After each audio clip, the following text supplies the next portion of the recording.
एक बार की बात है, महात्मा गौतम बुद्ध अपने सभी शिष्यों को आश्रम में उपदेश दे रहे थे। वह शिष्यों को जीवन में अपनाए जाने वाली सुबह की आदतों के बारे में बता रहे थे। वह उनको बता रहे थे कि किस प्रकार की आदतें अपनाकर अपने हर दिन को और पूरे जीवन को बेहतर बना सकते हैं। फिर महात्मा बुद्ध अपने शिष्यों से कहते हैं कि हमें जल्दी यानी सूर्य की किरणें के साथ ही उठ जाना चाहिए। जब सूर्य की किरणें निकलती हैं तो वह पूरी प्रकृति को ऊर्जा प्रदान करती है और हमें भी उसे ऊर्जा का आनंद उठाना चाहिए। जो व्यक्ति देर से उठता है वह सूर्य की ऊर्जा को ग्रहण नहीं कर सकता और पूरे दिन नीरज रहता है। उसका पूरा दिन अलसी से भरा रहता है। फिर महात्मा गौतम बुद्ध पहले आदत के बारे में बताते हुए अपने शिष्यों से कहते हैं कि चाहे हमारा कल कैसा भी बीता हो, आज की शुरुआत सकारात्मक बातों के साथ करनी चाहिए। हमें सुबह उठते ही सबसे पहले सभी को आभार प्रकट करना चाहिए। हमें उन लोगों का धन्यवाद करना चाहिए जिन्होंने हमारे बुरे समय में मदद की है। हमें उसे परम पिता परमेश्वर को धन्यवाद देना चाहिए जिन्होंने हमें स्वस्थ शरीर प्रदान किया है। हमारे अंदर किसी भी प्रकार की कोई कमी नहीं रखी। हम स्वयं चल सकते हैं, बोल सकते हैं, सुन सकते हैं, इस प्रकृति की सुंदरता को देख सकते हैं, चिड़ियों के चहचहाने की आवाजों को सुन सकते हैं, नदियों की बहने की आवाज को सुन सकते हैं। बहुत से लोगों ने तो यहाँ देखा भी नहीं होगा क्योंकि उनकी आंख नहीं है। कुछ लोगों ने इसे सुन नहीं होगा क्योंकि उनके कान नहीं हैं। बहुत से लोग तो चल भी नहीं पाए क्योंकि उनके पैर नहीं हैं। हमें परमात्मा का आभार प्रकट करना चाहिए कि उन्होंने हमें इस काबिल बनाया है कि हम अपना काम स्वयं कर सकते हैं। किसी और पर हमें निर्भर रहना नहीं पड़ता, जबकि बहुत से लोगों को चलने के लिए भी दूसरों का सहारा लेना पड़ता है। वह दूसरों के ऊपर निर्भर रहते हैं।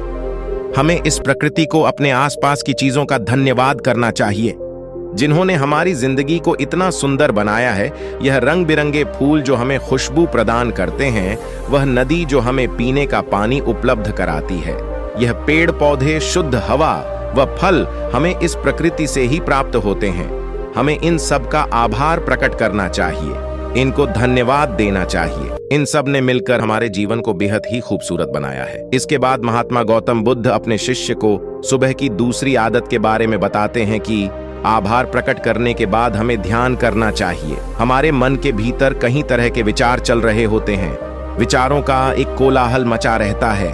हम नहीं चाहते, फिर भी हमारे मन में कोई ना कोई विचार आ ही जाता है और इन विचारों के कारण ही हम तनाव महसूस करते हैं। हमें इन विचारों को शांत करना होगा और हम इन विचारों को ध्यान के माध्यम से रोक सकते हैं। इसके लिए हमें एक जगह बैठ जाना है और अपनी आती जाती सांसों पर ध्यान लगाना है। हमें इस बात का ध्यान रखना है कि हम किस नाक से सांस छोड़ रहे हैं, शरीर के कौन कौन से अंगों से हमारी सांस से टकरा रही है। जब हम अपना पूरा ध्यान अपनी सांसों पर लगाएंगे तो हमारा मन एक जगह केंद्रित हो जाएगा। वह शिष्यों और भटकना बंद कर देगा। और जब हमारा मन एक जगह केंद्रित हो जाता है तो हमारे मन को नई ऊर्जा प्रदान होती है और वही ऊर्जा हमारे दिन को उत्साह से भर देती है और एक खुशी प्रदान करती है। ध्यान करने से हमारा दिमाग स्वस्थ हो जाता है, हमारे मन के सारे विचार खत्म हो जाते हैं और दिन में हम जब भी कोई कार्य करने वाले होते हैं तो उसके लिए हमें निर्णय लेने में भी बड़ी आसानी होती है और हम सही स्पर्श फैसला ले पाते हैं और अपने काम को पूरे लगन के साथ पूरा करते हैं। हमारा पूरा दिन तनाव मुक्त रहता है जिससे हम अपने अंदर एक अजीब से खुशबू का अनुभव करते हैं और हम पूरे दिन प्रसन्न रहते हैं। जो भी हमारे फालतू के विचार हैं, ध्यान करने से वहां दूर हो जाते हैं। इसके बाद महात्मा गौतम बुद्ध सभी शिष्यों को तीसरी आदत के बारे में बताते हैं। आभार प्रकट करने के बाद और ध्यान करने के बाद तुम्हें व्यायाम करना चाहिए। हमारे शरीर के लिए जितना जरूरी भोजन और पानी है, उतनी ही जरूरी व्यायाम भी है। व्यायाम से हमारा शरीर स्वस्थ, तंदुरुस्त रहता है और हमारा मन प्रसन्न रहता है। व्यायाम करने से हमारे शरीर के सभी अंग सुचारू रूप से कार्य करते हैं और हमें ऊर्जा प्रदान करते हैं। हमें कार्य करने की शक्ति प्रदान करते हैं जिससे हम अपने हर कार्य को आसानी से पूरा कर पाते हैं और हमें थकान का अनुभव भी नहीं होता, जिससे हम बिना थके पूरे कार्य को जल्द से पूर्ण कर पाते हैं। व्यायाम करने से हमारा शरीर स्वस्थ और निरोगी रहता है। हमें किसी भी प्रकार का कोई रोग नहीं होता। हमारे पास चाहे कितनी भी धन दौलत हो या सुख सुविधा ही क्यों ना हो, अगर हमारा शरीर स्वस्थ नहीं होगा तो हम किसी भी सुख सुविधा का आनंद नहीं ले पाएंगे। अगर हमारा शरीर किसी भी रोग से ग्रस्त हो जाए तो फिर उसे यह धन दौलत भी ठीक नहीं कर पाती। स्वस्थ शरीर सुखी जीवन की निशानी है। जितना हम अपने शरीर को कष्ट देंगे उतना ही हमारा शरीर हमें सुख प्रदान करेगा, और जितना हम इस शरीर को आराम देंगे उतना ही हमें यहाँ कष्ट देगा। इसलिए हमें नियमित रूप से व्यायाम करना जरूरी है।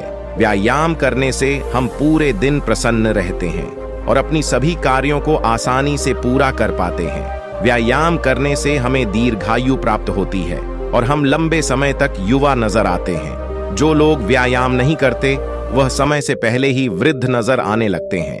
इसके बाद गौतम बुद्ध अपने सभी शिष्यों को सुबह की चौथी आदत के बारे में बताते हैं। आभार व्यक्त करने के बाद, ध्यान करने के बाद और व्यायाम करने के बाद तुम्हें एक कागज और एक कलम उठानी है और उसे कागज पर कलम से अपने पूरे दिन की दिनचर्या रखती है, अपने सभी कार्यों को लिखना है जो आप उसे दिन करोगे, और उन सभी कार्यों का समय निर्धारित करें जिससे आप एक निश्चित समय में अपने सभी कार्यों को पूर्ण कर पाएंगे और आपका कोई भी कार्य छूटेगा नहीं। और एक बात का और ध्यान रखें, आप अपने उन कार्यों में एक ऐसा कार्य लिखिए जिसमें तुम किसी व्यक्ति या पशु की निस्वार्थ भाव से सेव करो, जैसे किसी गरीब को भोजन खिला दिया, किसी पशु को घास डाल दी या फिर उसे पानी पिला दिया।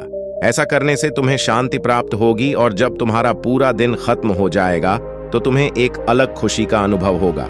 आज मैंने एक अच्छा कार्य किया है, आज मैं किसी की निस्वार्थ भाव से मदद की है, आज का दिन मेरा बहुत ही अच्छा था, मेरा कोई भी कार्य नहीं छोड़ता, मैंने आज का दिन बहुत ही अच्छे से जिया है।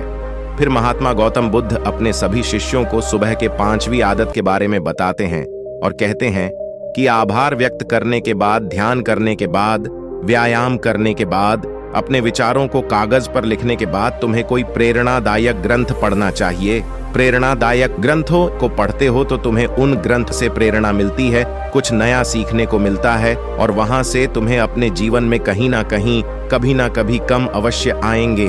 हमें रोज कुछ ना कुछ नया सीखने को मिलता है और हमें रोज कुछ ना कुछ नया सीखना भी चाहिए। जब तुम यहाँ प्रेरणादायक ग्रंथ पढ़ लो उसके बाद तुम्हें अपने आप से बातें करनी चाहिए। दूसरों से तो हम हमेशा ही बातें करते हैं लेकिन कभी अपने आप से बातें करने का मौका ही नहीं मिलता। इसलिए हमें अपने आप से बातें करनी चाहिए क्योंकि आपको आपसे बेहतर कोई नहीं समझ सकता। इसलिए अपने आप पर ध्यान देना चाहिए, अपने आप से कहना चाहिए कि मैं कितना अच्छा हूँ, मैं बहुत ही खुश हूँ, मैं हर कार्य को कर सकता हूँ, कोई भी कार्य मेरे लिए असंभव नहीं है, मैं हर परेशानी से लड़ सकता हूँ, जो लक्ष्य निर्धारित किया है मैं उसे पाकर रहूंगा, चाहे कुछ भी हो जाए मैं उसे हासिल करके रहूंगा, मैं किसी से नहीं डरता। उसके बाद गौतम बुद्ध अपने शिष्यों से कहते हैं कि सुबह की छोटी छोटी आदत है तुम्हारे जीवन को एक नई दिशा प्रदान करेगी। जब तुम इन आदतों के साथ अपने दिन की शुरुआत करोगे तो फिर तुम्हारा हर दिन बेहतर रहेगा और तुम हर दिन और पूरे जीवन प्रसन्न रहोगे और खुश रहोगे। दोस्तों, यहाँ छोटी छोटी दिखने वाली 5 आदतें हमारे जीवन पर सकारात्मक प्रभाव डालते हैं। इन आदतों को अपनाकर हम अपने हर दिन को खुशमयी बना सकते हैं और अपने लक्ष्य को प्राप्त कर सकते हैं। दोस्तों, वीडियो देखने के लिए बहुत बहुत धन्यवाद। और आप लोगों को आज की कहानी कैसे लगी हमें कमेंट करके जरूर बताइए और चैनल में नहीं हो तो चैनल को सब्सक्राइब कर दीजिए। मैं मिलती हूं और एक नई कहानी के साथ अगली वीडियो में। तब तक के लिए धन्यवाद।